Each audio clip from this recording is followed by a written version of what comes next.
नमः श्रीवर्धमानाय निर्धूतकलिलात्मने सालोकानां त्रिलोकानां यद्विद्यादर्पणायते यद्विद्यादर्पणायते।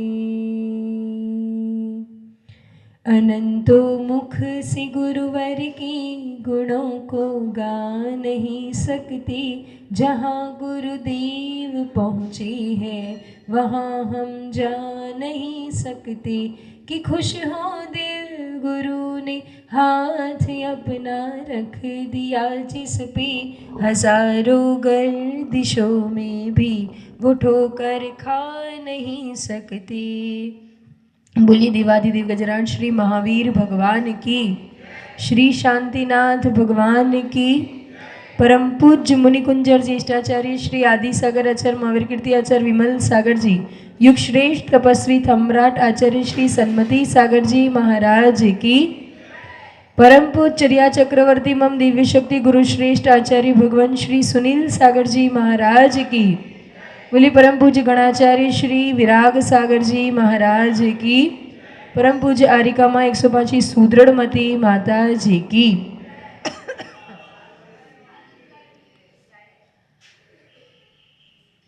બધાને ઠંડી લાગી ગઈ છે? એવું હોય તો મોડું પ્રવચન કરીએ આપણે, હે કે થોડા બધા શું કહેવાય બધાને લાભ મળે. હા એ જ ધીરે ધીરે પેલું ગાડી હોય ને તમારું તમારા પાર્કિંગમાં પણ ગાડી જે પડી હોય એને ગાડી ઠંડીના દિવસોમાં એને બી રેસ આપતા આપતા પહેલાં થોડી ગરમ થાય પછી એ ચાલે. હીટર, હા હીટ આપવી પડે. એવી રીતે જ અહીંયા પણ એવું સમજમાં આવ્યું કે એક બે દિવસ થોડી લોકોને શિડ્યુલ ખ્યાલ આવશે પછી એમના શિડ્યુલમાં એ વસ્તુ સેટ થશે. બરાબર, ત્યાં સુધી આ ગાડી નીકળી જાય એવું भी बने. એટલે તો योग सहयोग બધા चलता रहे.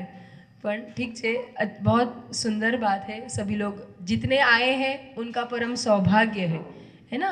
कि देखो कितने हैं वो महत्वपूर्ण का नहीं है, कितने जितने बैठे हैं उतने कितने भावों से बैठे हैं, है ना. एक होता है जबरदस्त ना जવું જ પડે, હવે માતાજી નહીં જઈએ જ સારું લાગે.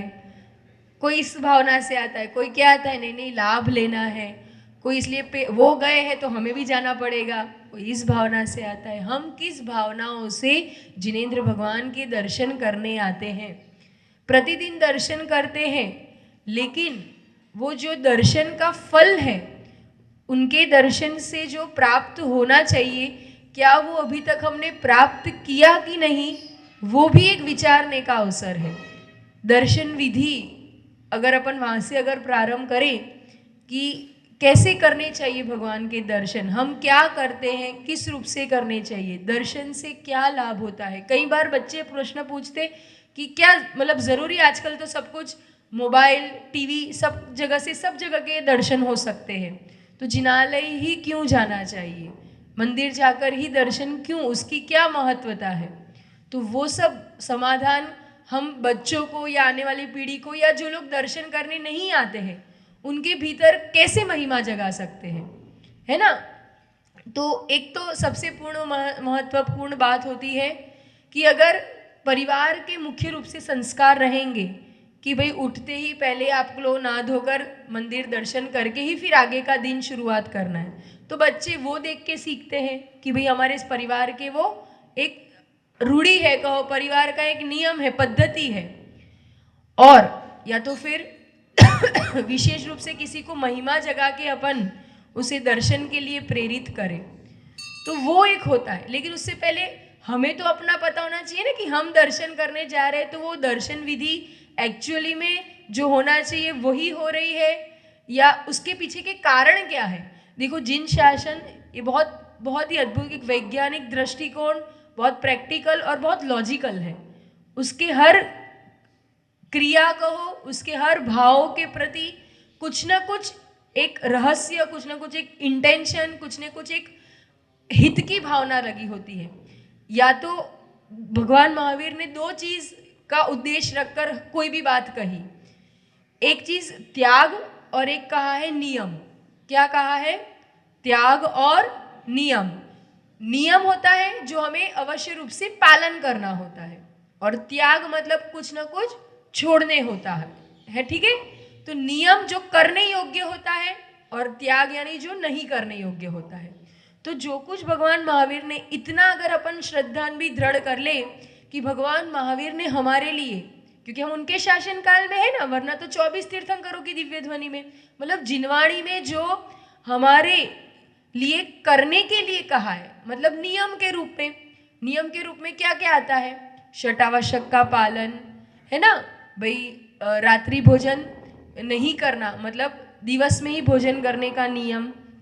फिर अभक्ष का जो बाहर का नहीं खाकर हम केवल शुद्ध भोजन करने का ही नियम। तो या तो जो भी कुछ, या तो कुछ करेंगे, कुछ अपनाएंगे, या कुछ छोड़ेंगे।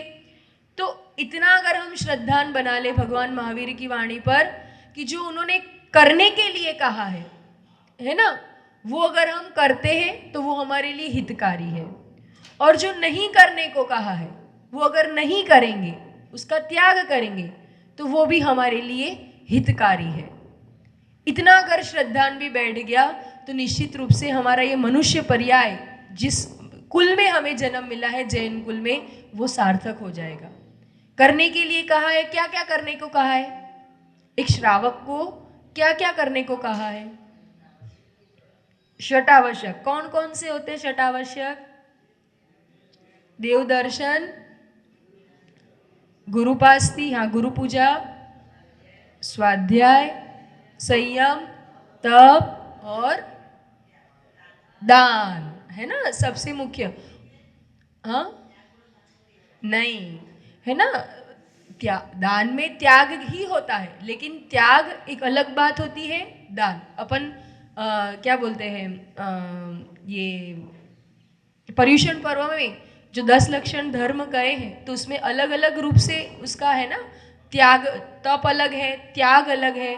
फिर जो ये शौच, उत्तम शौच आता है, तो वो लोभ कषाय का त्याग। तो ये अलग अलग क्यों रखा है? उसके पीछे के उद्देश्य है ना। तो दान, और अगर मुख्य रूप से श्रावक का कर्तव्य कहे, रहन सार में आचार्य भगवान ने जो मुख्य रूप से, ये 6 तो हो गए, लेकिन उसको भी अगर समेट कर, अगर मुख्य, इन 6 में भी मुख्य अगर श्रावक के लिए किसी कोई कहा है, तो वो क्या कहा है? रहन सार में वो आचार्य भगवान ने कुंद कुंद दानम पूया मोक्षम, क्या क्या? दान और पूजा मुख्य है श्रावक के लिए, ये मुख्य कर्तव्य कहे गए। दो रूप, अगर मुख्य रूप से 2 गिनेंगे तो 6 में से 2 कौन कौन से? दान और पूजा, ये मुख्य कर्तव्य है। इसके बिना हम गृहस्थ कहलाते। जो शटावश्यक का पालन नहीं करते, इस रूप से कर्तव्यों का पालन नहीं करते, वो क्या कहलाते हैं? गृहस्थ कहलाते। क्या कहलाते हैं? गृहस्थ। और अगर ये नियमों का जो पालन करता है, वो क्या कहलाता है? श्रावक। क्या कहलाता है? हाँ, तो हम श्रावक बनना चाहते हैं कि गृहस्थ ही रहना चाहते हैं? इस अवस्था में जहाँ तक आप लोग, भले हमसे बड़े बड़े नियम त्याग नहीं फॉलो होते, लेकिन अगर चलो प्रतिदिन जीवन जीने का, जीवन को भी अगर अनुकूल बनाना है, तो ये षट आवश्यक की क्रिया बैलेंस रहती है। हमारा जीवन भी बैलेंस रहता है अगर हम ये षट आवश्यक का पालन करें। तो कहने का तात्पर्य ये है कि जो हमें करने योग्य कहा है वो हम करें नियम रूप से, तो वो हमारे लिए हितकारी है। और जो नहीं करने, छोड़ने के योग्य कहा है, अब रात्रि भोजन छोड़ने को कहा है, अभक्ष छोड़ने को कहा है, हिंसा, झूठ, चोरी, कुशील, परिग्रह, ये 5 पाप जो है वो छोड़ने को कहे हैं। वो क्यों छोड़ने को कहे हैं? वो क्यों कहे हैं छोड़ने? क्योंकि कहीं ना कहीं भगवान ने अपने वाणी में, उन्होंने अपने ज्ञान से भी जाना, देखा, उन्होंने अनुभव किया कि ये सब कुछ हमारे लिए अभी वर्तमान में भी और आगे भव में भी, आगे के भव में भी। दूसरा, मन वचन काय, शारीरिक रूप से, मानसिक रूप से, पारिवारिक रूप से, सामाजिक रूप से, आर्थिक रूप से, सभी तरीकों से ये चीज़ नुकसानदायक है। हिंसा करोगे, झूठ बोलोगे, चोरी करोगे, परिग्रह का संग्रह करोगे, अब्रह्मचर्य का पालन करते रहो, तो ये सब कहीं ना कहीं नुकसान ही है। केवल धर्म दृष्टि से ना देखें हम, अगर सामाजिक दृष्टि से देखें, व्यवहारिक दृष्टि से देखें, शारीरिक दृष्टि से देखें, वैचारिक दृष्टि से देखें, तो ये सब कुछ हमारे लिए बहुत नुकसानदायक है। विचार, एक एक चीज पर विचार करेंगे ना, तो भी लोगों ने, बाहर की दुनिया में अन्य समाज वालों ने हमारे एक एक सिद्धांत को लेकर भी, और एक सिद्धांत का दृढ़ता से पालन कर रहे हैं वो, और उस पर ही आगे बढ़ रहे हैं, तो वो कहां से कहां पहुंच गए, कितनी प्रगति कर ली। और हमारे पास पूरे के पूरे सारे सिद्धांत हमें जन्म से प्राप्त हुए हैं। सभी लोगों को ये भी नहीं पता होता है पुण्य और पाप क्या होता है, आत्मा और शरीर क्या होता है। कुछ ऐसी चीज भी होती है जो जो हमें अभी दुख देगी, आगे भी हमारे दुख का कारण बनेगी। ये सब ज्ञान हर किसी को नहीं है। हम कितने पुण्यशाली है, कितने सौभाग्यशाली कि बचपन से हमें ये संस्कार, वो ऐसा होता है, इजीली कुछ चीज मिल जाती है ना, है ना, आसानी से कुछ चीज मिल जाती है तो उसकी कीमत नहीं रहती है, और किसी को कोई चीज दुर्लभता से मिले तो उसकी बहुत महिमा रहती है। लोग हमें आके कहते हैं कि माता जी आपको पता है फॉरेन में इतनी शुद्धता से पालन करते हैं, इतनी महिमा रहती है, पंडित जी भी जाते हैं पर्यूषण के लिए, साधु तो नहीं जा पाएंगे, तो पंडित जी भी जाते हैं ना, तो इतनी इतने इंटरेस्ट से कहो, इतने रुचिपूर्वक, इतने उत्साह से, इतनी एकाग्रता से वो भगवान की वाणी सुनते हैं, या फिर जिनवाणी कहो, प्रवचन कहो, कि भले आधा घंटा समय दे के लेंगे, लेकिन वो पूरा आधा घंटा वो ही करते हुए मिला है। तो वो सब वहां क्यों हो पा रहा है, और हमें यहाँ इतनी आसानी से घर से निकले कि इतने पास मंदिर है, साधुओं का आवागमन प्रतिदिन मिलता रहता है पूजन करने, तो हम लोग क्या करते हैं, इसलिए भगवान की जब प्रवचन चलते होते तो हम प्रवचन भी कर लेते हैं, पूजन भी कर लेते हैं, माला भी फेर लेते हैं कि બધું જ કામ થઈ જાય એક જોડે, હે બધો લાभ લેવો છે આપણે, तो બધું જ काम एक साथ થઈ जाए, वो आसानी से मिल जाता है। तो अपन को लगता है कि ठीक है, ये तो हमारा तो चलता रहता है, हमेशा महाराज जी माता जी आते रहते हैं, क्या सुधी सांभळिए, क्या सुधी करिए, हैं। तो ये ऐसे भाव कभी कभी हो जाते हैं, तो ऐसा नहीं होना चाहिए। ये भी हमारी कहीं ना कहीं गलत धारणा है। बस इस धारणा को खाली इतना वो करो कि जिनको कभी कभी मिलता है वो इतना लाभ ले लेते हैं, तो हमें तो प्रतिदिन मिलता है, अधिकतम समय मिलता है, तो हम कितना लाभ ले सकते हैं, हम कितना कार्य कर सकते हैं। किसी किसान को कहो उसे इतने बीज में कभी कभी मिले और उससे वो व्यापार करे, और कोई किसान हो जिसे हमेशा हर साल अच्छे अच्छे ऐसे बीज मिले और अच्छी फसल मिले, तो बताओ सौभाग्यशाली कौन है, और किसको ज्यादा फायदा होना चाहिए, हमें होने चाहिए ना। तो इस रूप से हम जितना समय जो है, अभी जो भगवान के दर्शन करने भी आते हैं, जितना समय हम जिनालय में हैं, तो हम उतने समय वो ही कार्य करें जिस समय जो कार्य कर रहे हैं। अब यहाँ के भी फिर घर की चर्चा, मंदिर की मतलब परिवार की चर्चा, कोई व्यापारिक कोई चिंता, ये सब लगे रहेंगे, तो जितना भले दिन का आधा घंटा ही क्यों ना मंदिर में देते हो, लेकिन वो आधा घंटा फिर सिर्फ हम मंदिर के लिए ही दें, बाकी इधर उधर बातें करके। हम दर्शन करने भी आते हैं, आप लोग दर्शन करने आते हो, सबसे पहले क्या करते हो बताओ, सबसे पहले क्या करते हो, दर्शन करने आते हो तो घर से आए आप लोग, है ना, घर से आए, कैसे आए, घर से कोई गाड़ी से आया, कोई चल के आया, यहाँ तो चल के आने वाली बात है, ठीक है, कैसे आए, फिर घर से कैसे आए, खाली हाथ आए, द्रव्य लेकर आए, बहुत अच्छी बात, घर का अपना द्रव्य हो, अपनी चीज हो, शुद्ध अच्छे नहा धोकर शुद्ध वस्त्र पहन के, है ना, कोई मलमूत्र आदि विसर्जन नहीं किया हो, ऐसे वस्त्र पहन के अपन जिनालय आए, बहुत अच्छी बात है। फिर भगवान के दर्शन करने के लिए सबसे पहले क्या किया अपन ने, आते ही क्या किया, पैर धोए, है ना। पैर क्यों धोए, अपन तो यहीं से आए, આટલેથી તો આયા, શું કરવાની જરૂર છે, है ऐसा बोल देते ना अपन कि आटले तो છે, હવે શું કામ આટલું ધોવાની જરૂર છે, फिर भी अपन क्यों धोते हैं। हम यहाँ जिना मंदिर कमरे से यहाँ आते तो भी क्यों जिनालय में प्रवेश करने से पहले धोते हैं पाँव,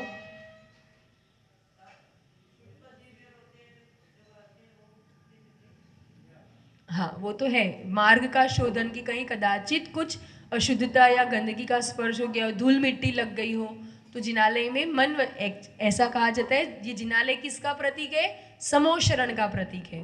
तो उसमें प्रवेश करते समय हम जब पाँव धोते हैं तो हमारे मन वचन कायी तीनों पवित्र होने चाहिए। तो उसका वैज्ञानिक दृष्टिकोण यही है कि जब हम पाँव धोते हैं तो हमारे जो अंगूठे की नस होती है, जो अंगूठे की जो सारी नड़ियाँ होती है, वो उसका कनेक्शन सीधा ब्रेन से है, ठीक है। तो हम जब उस पर जल डालते हैं तो ये क्या है, एक आप मंदिर में प्रवेश करते हो तब से लेके जब तक मंदिर से बाहर निकलते हो एक सिद्धांत लागू पड़ता है, वैज्ञानिक सिद्धांत है, उसका नाम है लॉ ऑफ एसोसिएशन। मतलब उसको तुलनात्मक एक सिद्धांत। कैसा तुलनात्मक? हम जो भी करेंगे उसकी तुलना बनी रहेगी।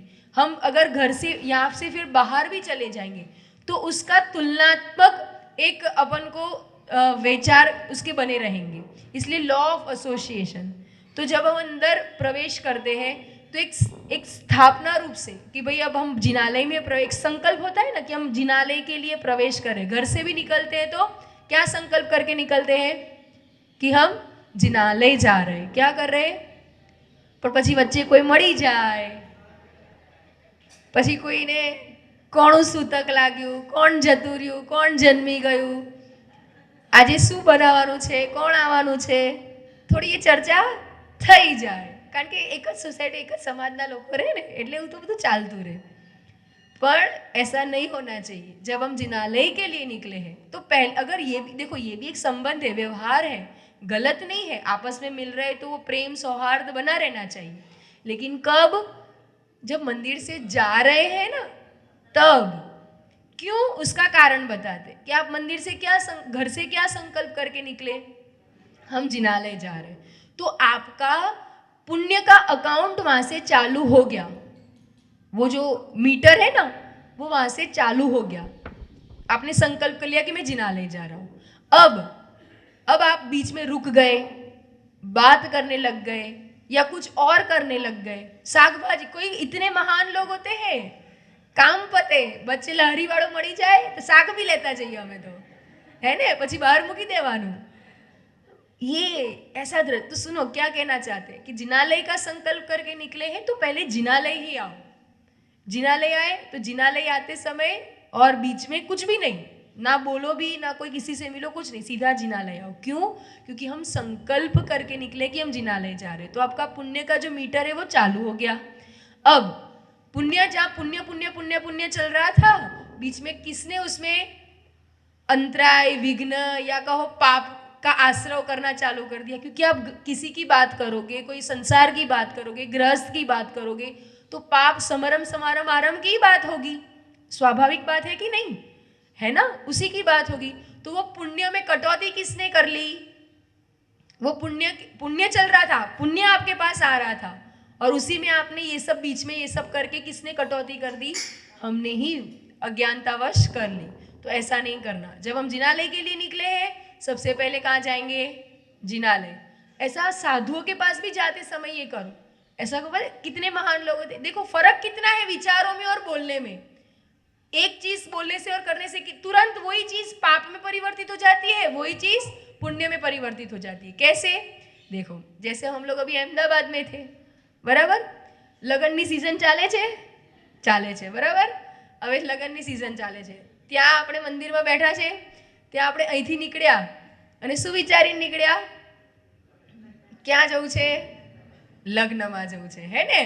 तो अब लग्न, फिर जाते जाते लगन में जा रहे थे और लग्न में जाते जाते फिर 16 मार्च माताजी बैठेला છે, આપણે ત્યાંય જતા આવીએ, हैं, लगन में गए थे तो આપણે પેલામના ત્યાં દર્શન। तो वो शादी में भी गए हैं ना, अब शादी में भी गए हैं लेकिन दर्शन करने का भाव बना दिया कि कोई बात नहीं, वहां तो जा रहे, कोई बात नहीं, ये तो बहाना है शादी में जाने का, लेकिन उस बहाने हमें दर्शन हो जाएंगे। ये अगर भाव लेके निकले हो तो भले ही आप शादी में जा रहे हो, लेकिन होगा क्या? मिलेगा क्या? पुण्य। ये पुण्य कमाना सीखो छोटी छोटी बातों में भी, क्योंकि श्रावक का जीवन कहो या वर्तमान समय में तो साधुओं का जीवन भी कहो, आपको सीधा मोक्ष अभी मिलने वाला नहीं है। तो आपका जीवन, आपको ये पुण्य सामग्री भी, आपके पास जो धन वैभव है, ये जो भी सुख की सामग्री है, भोग की सामग्री है, उसको भी भोगने के लिए क्या चाहिए? पुण्य चाहिए। क्या चाहिए? उसको पाने के लिए तो पुण्य चाहिए ही चाहिए, लेकिन उसको भोगने के लिए भी पुण्य चाहिए। श्रावक बिना पुण्य का श्रावक, उसकी गाड़ी नहीं चल पाएगी। तो पुण्य कमाना सीखो छोटी छोटी बातों में। लगन में गया था तो क्या बोल के जाओ, अहमदाबाद जा रहे हैं तो हम कहाँ जा रहे हैं, भले ही शादी में जाना है लेकिन कहाँ जा रहे हैं, वहां साधु विराजमान है तो पहले हम दर्शन कर लेंगे, फिर हम वहां शादी में तो ज्ञाना हो गया तो हो गया। लेकिन अपन क्या करते, महाराज जी माता जी के भी पास आएंगे ना तो वंदावी माता जी तो पहले एमना घेर लगन में आया था। अरे साधु के पास जाके भी आप ये बोल रहे हो, फिर कैसे पुण्य लगेगा बताओ। भाव क्या बनेंगे आपके, आप खुद ही विचार करो, क्या भाव बनेंगे आपके कि लगन में आया था ये तो टाइम ममेरू भरावन वार હતી એટલે આપણે દર્શન કર્યા। ऐसा नहीं, ऐसा नहीं। મમેરું ભરાયું હોય કે ના ભરાયું હોય આપણે દર્શન કરવા તો જવું છે, બે કઈ વાંધો નહીં, ખાવાનું મોડું મળી જશે ચાલશે, पर पहले दर्शन। तो आप भले ही पाप की क्रिया करने गए हो, संसार के कार्य करने गए हो, लेकिन वहां भी आपको पुण्य प्राप्त होगे। पुण्य प्राप्त करना सीखो। आगे चलते हैं, आरिका माँ सुदृढ़मती माता जी से सुनते कि ऐसे ही जीवन में हमें पुण्य की प्राप्ति, कैसे वो अवसर मिले, कैसे हम वो अवसर का लाभ ले ले कि वो के ना झड़पी लेवानो अवसर है कि केवी रीते हमारा जीवन में पुण्य વધે, कैसे हमारा धर्म का मार्ग, कैसे हमारा जीवन भी सुव्यवस्थित रूप से आगे बढ़ता रहे, हमारे जीवन में सुख शांति समृद्धि धर्म की वृद्धि हो, ऐसी भावना से चलते हैं। आरिका माँ सुदृढ़मती माता जी से आगे अपन और समझेंगे धीरे धीरे कि कैसे हम जो दर्शन कर रहे हैं, पूजन कर रहे हैं, उसके पीछे का कारण क्या है और क्यों करना चाहिए, किस तरह से करना चाहिए, ये हम आगे समझेंगे। चलते हैं, आरिका माँ श्री सुदृढ़मती माता जी के चरणों में वंदामी।